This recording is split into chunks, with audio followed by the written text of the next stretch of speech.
Hello everyone, I am Sarika Joshi, Assistant Professor at AISSMS College of Hotel Management and Catering Technology.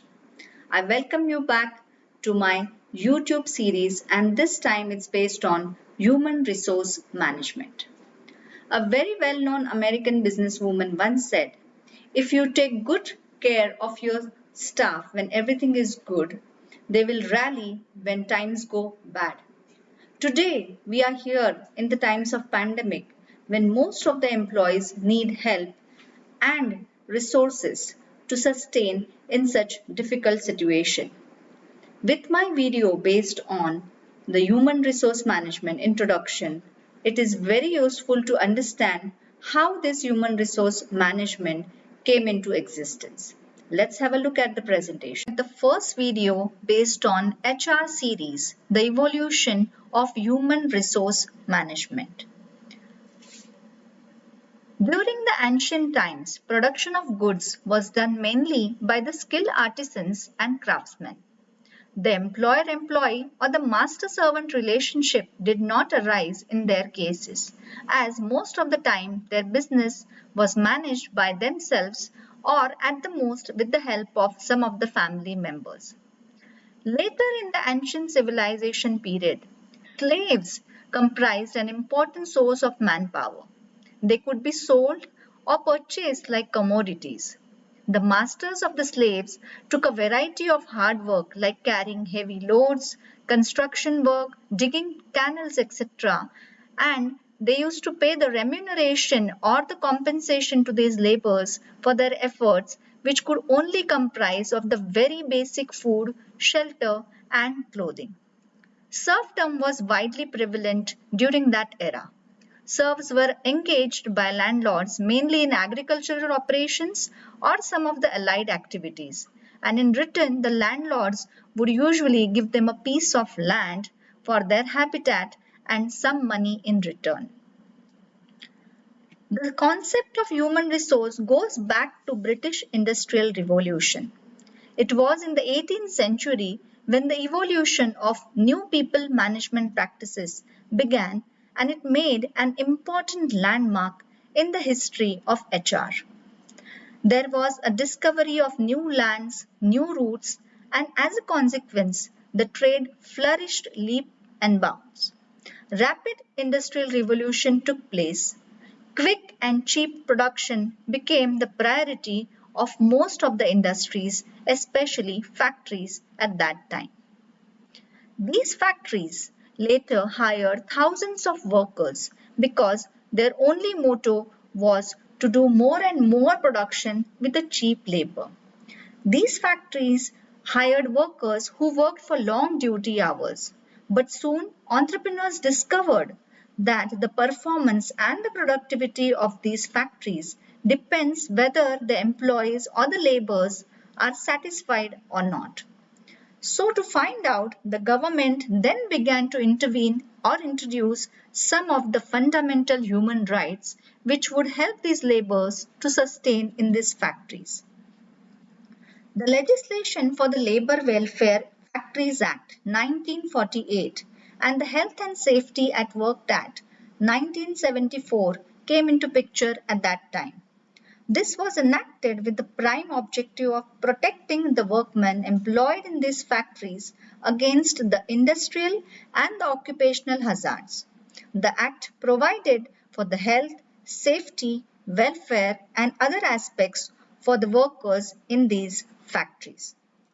The second rapid development of the HR started at the beginning of the 20th century, when most of the organizations launched a concept of personnel management.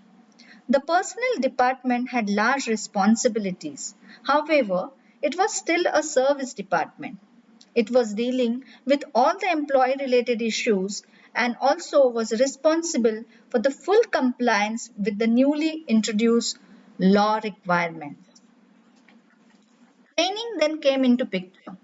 The training department or the unit became a widely recognized and the respected part of the personnel department. This signified change was introduced after the Second World War where armies developed many training programs for the new soldiers. It had the responsibility on the social and the workplace safety related programs. Everything now was focused onto the productivity of the employees, their betterment and their development. The training helped to develop their skills very fast. That time actually the trade unions also evolved at the same time. The trade unions changed the rules of the game. They played a significant role in improving the role of employees in the organization. The employer also got a reliable partner to discuss with. The trade unions introduced many improvements at no significant cost for the business.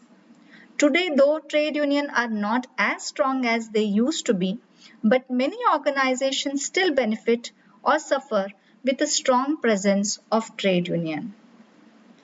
The Industrial Revolution took place and the introduction of HRM actually began in the early 20th century.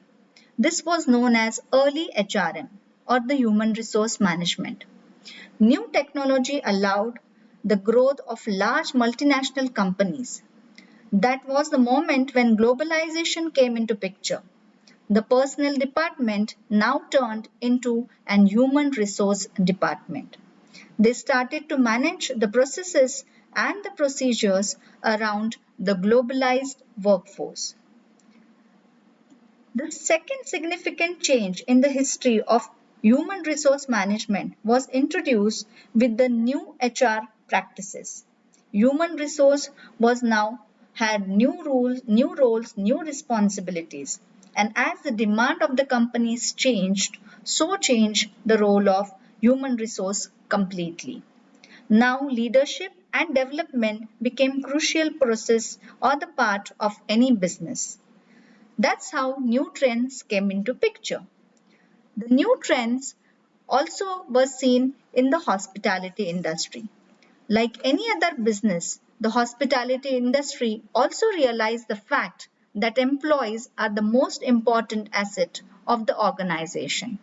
Especially in the hotel business, having a qualified and hard-working workforce can showcase a good image of an hotel.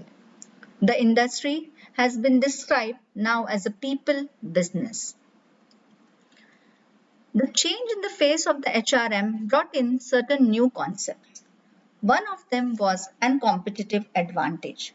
As new trends brought in new concepts, new ideas, with a wide spread of workforce working in the industry, the quality of HR services became the significant competitive advantage. Not only this, nowadays managers and leaders have to think differently. The demands by the employees are changing constantly. Not only this, the external environment is also drastically changing. The corporate culture can't be country specific now, and it has to reflect the employees with many nationalities who work in the organization.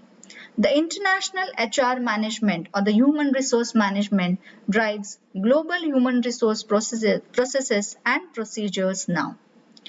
With the concept of the corporate culture and bringing in the tablets and the smartphones at the workplace changed the way we work. This is the new wave in the human resource management. Managers now can access data about the organization anywhere, and big data is the next big topic. We have come to an end of this presentation where I have mentioned some of the references. In this video, we learned how HR evolved and its shift from an ancient era to a modern era. I thank the viewers for watching this video, and in this video you have typically understood how the human resource actually evolved. To help you more with this topic or the concept, I request you to attempt the quiz link which is given in the YouTube description box. I shall come up with my next video which will more emphasize about the functions of the human resource management. Till then, take care. Thank you so much.